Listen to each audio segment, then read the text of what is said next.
La Union Tour for as low as 2,399 pesos ba ang hanap mo? Tara, dahil dito sa Sunscape Travel and Tours, sagot ka namin. Included na nandito ang complete itinerary, accommodation, transportation, driver, toll, gas, and parking fees. Pagdating nga namin dito sa La Union, ay pinuntahan nga namin agad itong Watchtower Luna na ginawa para maging lookout point from possible attacks from pirates. Next destination is itong Bato de Luna. At makikita mo din sa loob ng museum na ito ang nagagandahang stone carves.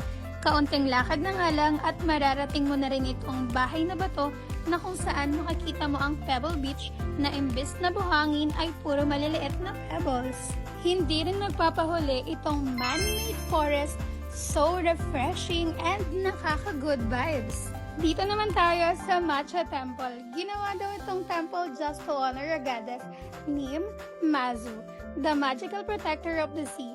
And just to highlight, since temple ito ay merong dress code na kailangan suotin. Second to the last destination is itong Grapes Farm. Pwede rin kayong mag-grapes picking dito. Also, meron din silang station where you can buy some fruit juices and wine. And the last stop naman ay itong Pagoda Temple. And located siya sa highest hill ng city.